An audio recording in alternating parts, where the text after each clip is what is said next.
하나님 말씀 보겠습니다.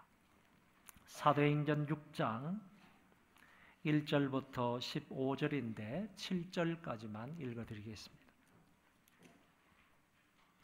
그때의 제자가 더 많아졌는데 헬라파 유대인들이 자기의 과부들이 매일의 구제에 빠짐으로 히브리파 사람을 원망하니 12사도가 모든 제자를 불러 이르되 우리가 하나님의 말씀을 제쳐놓고 접대를 일삼는 것이 마땅하지 아니하니 형제들아 너희 가운데서 성령과 지혜가 충만하여 칭찬받는 사람 7을 택하라. 우리가 이 일을 그들에게 맡기고 우리는 오로지 기도하는 일과 말씀 사역에 힘쓰리라 하니 온 무리가 이 말을 기뻐하여 믿음과 성령이 충만한 사람 스데반과 또 빌립과 브로고로와 니가노로와 디몬과 바메나와 유대교에 입교했던 안디옥 사람 니골라를 택하여 사도들 앞에 세우니 사도들이 기도하고 그들에게 안수하니라. 하나님의 말씀이 점점 왕성하여 예루살렘에 있는 제자 예수가 더 심히 많아지고 허다한 제사장의 무리도 이 도에 복종하니라. 아멘. 사도행전 5장에서 교회가 성장함에 따라서 문제가 하나 발생했습니다. 그것은 바로 거짓된 구제의 문제였습니다. 아나니아와 삽비라를 통하여 잘못된 동기의 구제가 일어날 뻔했습니다. 교회 안에 거짓되고 위선된 구제가 생기므로 교회의 성결, 교회의 거룩이 깨질 뻔했습니다. 오늘 본문에서는 교회가 성장해 가면서 또 다른 문제가 하나 발생을 합니다. 이것도 구제의 문제인데 이번에는 구제의 불균형 문제가 교회 안에서 일어났습니다. 앞에서는 거짓된 구제가 문제였는데 이제는 구제가 균형 있게 이루어지지 않는 문제가 발생한 것입니다. 구제의 불균형과 모순의 문제가 교회 안에서 일어났습니다. 교회가 작으면 조용할 수 있지만 교회가 성장하게 되면 이런저런 문제들이 발생한다는 것을 알게 됩니다. 아무래도 사람들이 모이는 곳이라서 그런 문제가 발생한다고 봅니다. 죄악된 인간들이 모이는 곳이 교회이므로 그 사람들이 모이면 이처럼 구린내가 날 수 있고 또한 좋지 못한 문제가 발생할 수 있다는 것입니다. 1절에 그 문제를 이렇게 기록하고 있습니다.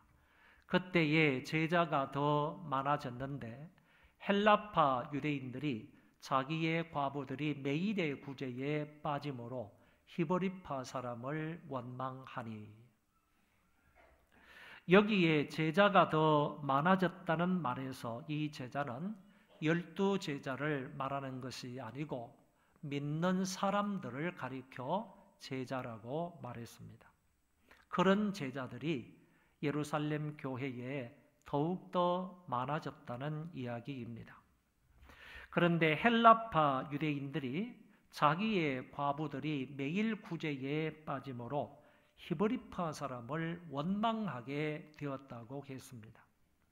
여기에 헬라파 유대인들은 헬라어를 주로 쓰는 유대인들을 말하고 히브리파 유대인들은 히브리어를 주로 쓰는 유대인들을 가리키는 말입니다. 특히 헬라파 유대인들은 외국에 오래 살다가 메시아의 도래를 열망하여 예루살렘으로 이주한 교포 출신 유대인들이었음을 알게 됩니다. 교회가 이런 사람들로 점점 커지니까 불공평한 구제가 이루어졌다, 그런 얘기입니다. 일종의 인종차별과 비슷한 일들이 교회에서 일어났습니다. 이런 사람 저런 사람에게 공평하게 구제가 이루어져야 하는데 어떤 과부들에게는 구제금이 전달이 되었고 반대로 헬라어를 사용하는 과부들에게는 구제금이 가지 않았다는 이야기입니다. 이 문제를 사도들은 어떻게 해결을 합니까? 사도들이 이 문제를 해결하는 과정을 보면 상당히 지혜롭다 하는 점을 알 수가 있고, 더 나아가서 이 일은 지극히 모범적인 일이었다 하는 점도 알 수가 있습니다.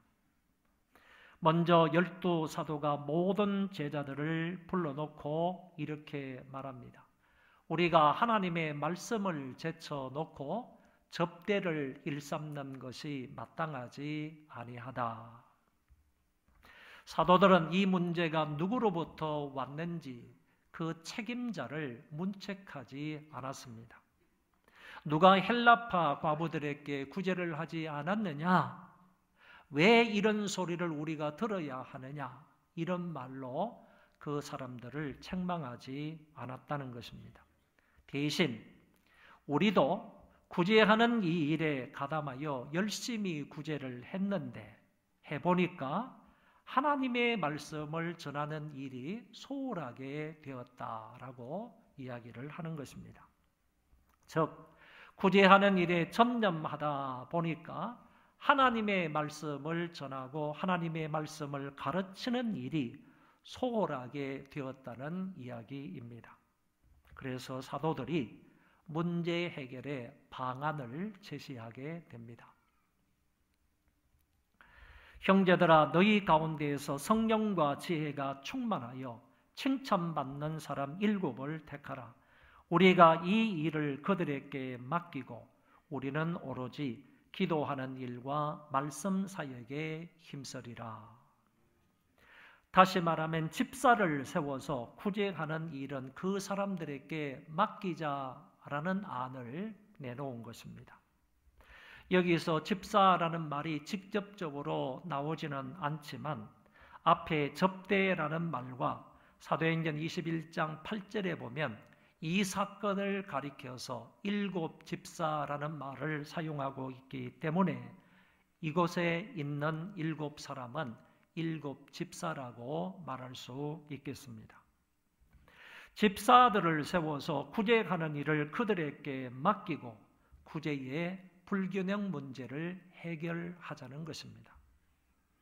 그리고 여기서 집사의 자격과 집사를 세우는 목적은 대단히 중요한데, 그 사항에 관하여서도 사도들은 분명히 이야기합니다. 집사가 되기 위한 자격 조건은 남자여야 하고, 형제들아 그랬으므로 남자여야 된다는 말을 하고, 너희 가운데서 라는 말 속에서 신자들 가운데, 성도들 가운데에서 이런 사람을 뽑아야 한다 하는 점을 말하고, 이어서 영성이 특출한 사람, 성령이 충만한 사람이고 지혜가 있는 사람이고, 또 뿐만 아니라 다른 사람들로부터 칭찬을 받는 사람이어야 한다고 했습니다. 5절 말씀에 가서 보면 한 가지 더하고 있는데, 그 사람은 믿음이 충만한 사람이어야 한다고 했습니다. 이것을 종합적으로 한 문장으로 표현을 하면 이런 말이 되겠습니다. 집사가 될 만한 자격 있는 사람은 남자 신자로서 성령과 믿음과 지혜가 충만하고 다른 사람들로부터 칭찬을 받는 사람이어야 한다는 것입니다. 그리고 이 사람들이 담당해야 할 일은 구제와 봉사와 공개하는 일입니다. 그리고 사도들은 집사들을 세워서 이 일을 맡기고 우리는 본연의 사명인 기도하는 것과 말씀 사역에 전무하겠다라고 했습니다. 여기서 사도들과 집사들 사이에 차이점이 있는데, 사도들은 주님에 의해서 세움을 받게 된 사람이고, 그리고 집사들은 교회에 의해서 세움을 받은 사람들이라는 것입니다. 그리고 사도들은 기도하는 것과 말씀 전하는 일이 주 사역인데, 그에 반해서 집사님들은 공개하고 구제하고 봉사하는 일이 그들의 주 사역이라고 말한다는 얘기입니다. 사도들이 이런 일을 할 사람, 이런 자격자를 뽑아달라고 회중들에게, 성도들에게 제의를 했습니다. 이런 제의에 교회의 성도들이 기뻐했습니다. 그래서 그들 중에 7명을 선택하게 됩니다. 온 무리가 이 말을 기뻐하여 믿음과 성령이 충만한 사람인 스데반과 빌립과 브로고로와 니가노로와 디몬과 바메나와 유대교에 입교했던 안디옥 사람 니골라를 택하였습니다. 스데반과 빌립과 니고노로와 브로고로와 니가노로와 디몬과 바메나와 니골라 이상 7명은 헬라파 유대인을 대표하는 지도자들인 것 같습니다. 무슨 얘기냐 하면은 헬라파 유대인들의 과부가 그 구제에서 매일 빠짐으로 히브리파 유대인들에게 원망하고 불평했기 때문에 헬라파 유대인들 가운데에서 7명의 남자 집사님을 뽑아서 그 일들을 감당하게 했다. 이런 이야기가 되는 것입니다. 이들 중에서 스데반과 빌립 집사님은 그의 지도력과 카리스마는 사도들의 영적 권위와 그의 같은 수준이었다 하는 점을 알게 됩니다. 회중은 이들을 사도들 앞에 세웠고 사도들은 회중의 결정을 존중하여 그들에게 안수하여 성경 최초의 안수 집사를 세우게 됩니다. 신약 교회의 사상 처음으로 교회의 조직을 하게 된 것입니다. 그리고 세워진 목적에 따라서 그들은 그들의 임무를 다하게 되었습니다. 가장 민주적인 방법으로 지혜로운 일꾼들을 세우게 되고 그들이 자기들의 임무를 다하게 되므로 교회의 구제 불균형의 문제가 해소되게 된 것입니다. 이렇게 초대교회는 최초의 분쟁거리를 지혜롭게 극복하고 전화위복을 이루게 됩니다. 그 결과 놀라운 역사가 교회 안에 일어나게 되었습니다. 교회의 문제를 원활히 하기 위하여 자격 있는 집사를 세우고 사도들은 기도와 말씀에 집중하고 집사들은 봉사의 일을 다함으로 놀라운 결과가 일어나게 되었던 것입니다. 7절에 하나님의 말씀이 점점 왕성하여 예루살렘에 있는 제자 예수가 더 심히 많아지고 허다한 제사장의 무리도 이 도에 복종하니라. 하나님의 말씀이 힘있게 사방팔방으로 전해져 예수를 믿고 따르는 제자 예수가 심히 많아지게 된 것입니다. 직분자를 세워 문제를 해결하고 각자가 사명을 다하니까 교회가 크게 부흥을 한 것입니다. 직분자를 세워놓고 그 직분자들 때문에 교회가 어려워지거나 시험에 들거나 퇴보하는 것이 아니라 그 반대로 직분자들의 사역을 감당함으로 인하여서 교회가 가일청 부흥 발전하게 되었다는 말입니다.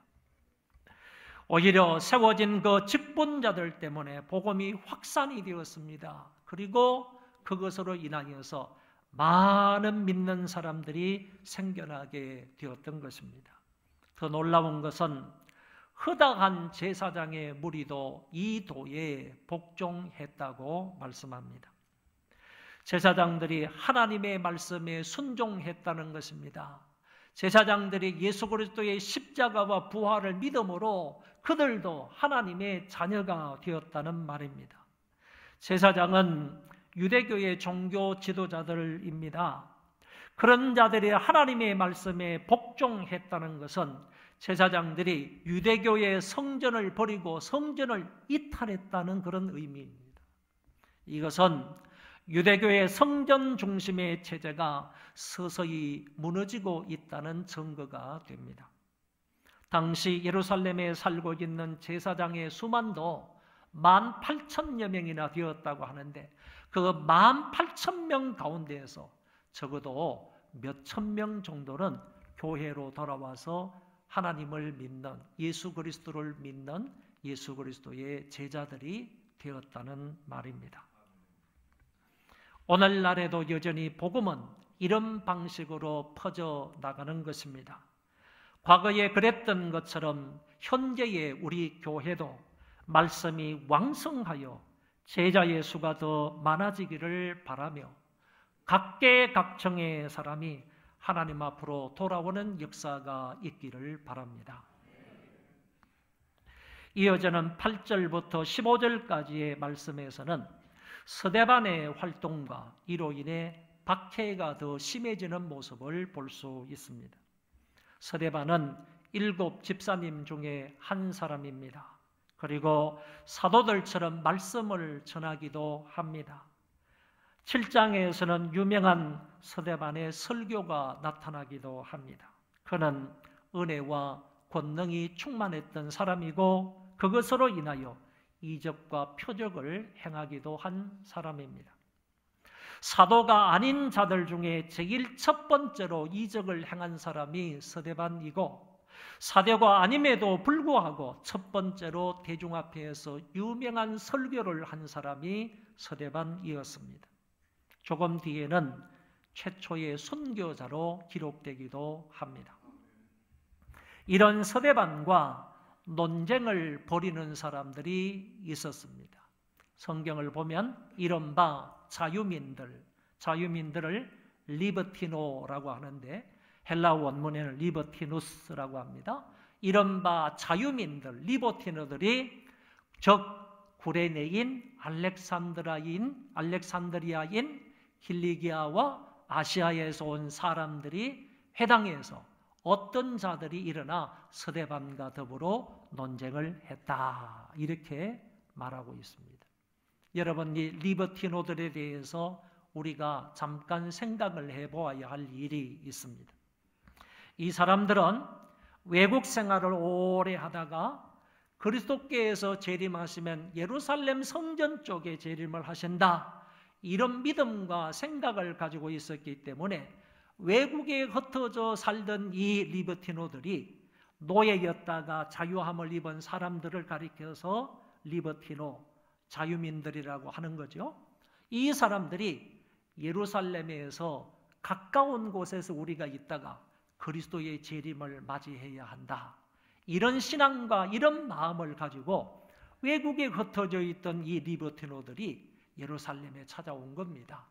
보세요. 찾아온 사람이 구레네인과 알렉산드리아인, 이 사람들은 주로 아프리카 쪽에서 온 사람들이에요. 그리고 킬리기아는 그 아시아 쪽에 있지 않습니까? 킬리기아와 아시아에서 온 사람들의 회당에서, 이 사람들은 아시아 쪽에서 온 사람들이에요. 이 사람들이 와가지고 예루살렘을 중심으로 해서 흩어져서 공동체 생활을 하는데 2개의 회당을 지은 겁니다. 한 회당은 아프리카계에서 온 사람들, 리버티노들이 거주하면서 그곳에서 공동체 생활을 하면서 언제 재림하실지 모르는 그 주님의 재림을 고대하면서 성경 중심으로 살았던 것이고, 또 한편의 사람은 아시아 계열이 모여서 공동체 생활을 했는데 그 사람들이 세운 그 회당 하나에서 아시아, 킬리기아에서 온 사람, 아시아에서 온 사람들이 그곳에 모여서 공동체 생활을 하면서 주의 재림을 사모하며 기다리고 있었다. 그런 얘기입니다. 이 리버티노들과 스데반이 논쟁을 하게 되었다. 그런 얘기인 것입니다. 무슨 문제를 가지고 논쟁을 하기 시작을 했는가 하면은 이 리버티노들이 스데반을 걸고 넘어진 것입니다. 스데반은 성전을 모독하고 뿐만 아니라 신성을 모독한 죄를 지었다. 이 2가지 사항을 걸고 넘어지면서 스데반을 고소하다시피 해서 스데반을 걸고 논쟁을 하기 시작을 했다. 그런 얘기입니다. 여러분, 이 2 그룹이 논쟁을 벌였는데 결국 지혜와 성령이 충만했던 스데반을 리버티노들이 감당할 수가 없었습니다. 당해내지를 못했습니다. 그래서 이 사람들이 화가 나니까 더 주위에 함께 갈 사람들을 모은 겁니다. 거짓 정인들도 세운 겁니다. 이런 사람들을 모아서 이제 스데반을 본격적으로 거론을 하면서 대항을 했던 것입니다. 그 사람들이 이렇게 말합니다. 성경을 보면 그의 말에 이 나사렛 예수가 이곳을 헐고, 그 리버티노들의 말이에요. 스데반이 한 말을 이제 고발하는 식으로 하는 거죠. 그의 말에 이 나사렛 예수가 이곳을 헐고, 성전을 헐겠다고 얘기했잖아요. 예수님께서 이 성전을 헐라 내가 3일 만에 짓겠다 이런 말씀을 하셨잖아요. 그런데 이런 말을 했다라고 이제 이 리버티노들이 유대인들 앞에서, 많은 서기관들, 장로들, 이런 사람들 앞에서 얘기를 하는 것입니다. 또 모세가 우리에게 전하여 준 규례를 고치겠다 함을 우리가 들었노라. 모세의 모든 율법을 완성하신 분은 예수 그리스도이신데, 그리스도께서 모든 율법을 완성을 하셨다, 이런 말을 하니까 리버티노들이 그 말 가운데에서 어떤 부분을 꼬집었느냐 하면은 마치 율법을 고치겠다 하는 말로 자기들이 이해를 하고, 그 말을 근거로 해서 고소고발을 하면서 논쟁을 벌였다라는 얘기인 것입니다. 이런 와중에서도요, 스데반이 그 회중들 앞에서 어떻게 반응하는지 그 모습을 성경은 이렇게 말하고 있습니다. 스데반은 많은 사람들이 이런 말로 공격을 하고 이런 말로 도전을 하고 그러지만은 그들 앞에서 안절부절한 그런 모습을 보이지 않았습니다. 불안한 모습을 보이지 않았습니다. 두려워서 뜨는 모습을 전혀 보이지 않았습니다. 마지막 절에 이렇게 말합니다. 공회 중에 앉은 사람들이 다 스데반을 주목하여 보니 그 얼굴이 천사의 얼굴과 같더라. 이런 공격을 받음에도 불구하고요, 이 스데반은 전혀 그들 앞에서 불안해하거나 공포에 질리거나 두려워 떨지 않았다는 얘기입니다. 오히려 그 얼굴은 천사의 얼굴과 같았다. 밝고 기쁘고 평온한 천사의 얼굴을 하고 있다는 모습을 보여주고 있습니다. 이것은 주님이 주시는 내면의 기쁨과 평안이 그 스데반의 얼굴로 표출된 것이라고 볼 수가 있겠습니다. 주님과 동행하는 모든 성도들도 항상 스데반처럼 이런 얼굴로 살아가야 할 줄로 믿습니다. 결론의 말씀을 잠깐 드립니다. 교회에서 구제의 불균형 문제가 일어나자 이 문제를 해결하기 위하여 그 일을 할 수 있는 일꾼을 세우게 되었습니다. 구제와 봉사와 재정 출납의 일을 할 사람을 세우게 된 것입니다. 교회에서 일꾼을 세우는 것은 하나님의 일 때문에 일꾼을 세운다는 것입니다. 교회에 할 일이 있기 때문에, 하나님의 일이 있기 때문에 그 일을 감당할 일꾼을 교회가 세우는 것입니다. 그런데 일꾼 선정에 있어서 가장 중요한 것은 그 사람의 자격 요건입니다. 만약 초대교회처럼 성령과 믿음과 지혜가 충만하고 타인의 존경을 받는 인물이라면 정말 그런 사람이면 얼마나 좋겠습니까? 그 사람이라면 더 이상 교회가 할 말이 없을 것입니다. 그래서 우리도 이런 인물로 양육하는 것이 우선 필요하다고 보고요, 세움을 받는 본인도 자기 자리를 탐하기보다는 그 자리에 적합한 사람이 되기 위하여서 노력하는 것이 필요하다고 봅니다. 일꾼으로 세움을 받았으니 끝난 것이 아니라는 것이죠. 다시 말해서 내가 장로와 내가 집사와 내가 권사, 더 나아가서 내가 목사, 이런 일꾼으로 세움을 받았다면 세움을 받는 것으로 끝난 것이 아니라 계속해서 그 자격 조건에 부합한 인물이 되도록 부단히 노력해야 한다는 얘기입니다. 이런 과정을 거쳐 일꾼을 세우면 반드시 그 일꾼들의 분업을 통하여 교회는 성장 성숙하게 될 것입니다. 사도행전 6장 이전에, 오늘 본문 말씀 이전에 이미 사도들도 있었고 교회의 장로들도 있었습니다. 그 사도들은 본문에서 밝히고 있는 것처럼 기도하는 것과 말씀 전하는 일에 전무해야 되고, 장로님들은 신방과 치리하는 일에 전무해야 되고, 안수 집사님들은 재정출납과 봉사를 열심히 해야 하는 것이고, 권사님들은 당회의 지도대로 어려운 사람들을 돌아보고 그리고 기도하는 일에 전무해야 하는 것입니다. 본문의 교회가 그랬던 것처럼 귀한 일꾼이 세워지면 그 교회는 새로운 일꾼들로 인하여 복음이 확산되고 더욱더 부흥해야 마땅한 것입니다. 복음이 사방으로 편만하게 전파되어 허다한 무리들이 교회에 들어와서 함께 하나님을 예배해야 하는 것입니다. 그런데 요사이 교회에는 오히려 중직자들을 세웠더니 교회에서 분란만 일으키고 문제만 일으키고 당만 짓고 교회의 부흥을 가로막는 사람들이 있다라는 얘기가 들립니다. 그래서는 안 되고 그런 사람이 교회 안에 있어서는 절대로 아니 되는 것입니다. 성경대로라면 이번에 세워진 30명의 중직자들을 통하여 우리 교회는 더욱더 부흥 발전해야 하는 것입니다. 평안이 든든히 서가야 합니다. 이 같은 과정을 통해 뽑힌 사람들 중에 한 사람이었던 서대반은 집사의 사명을 잘 감당했을 뿐만 아니라 어느 누구 앞에서도 굴하지 않고 복음을 전함으로 하나님 나라를 확장해 갔습니다.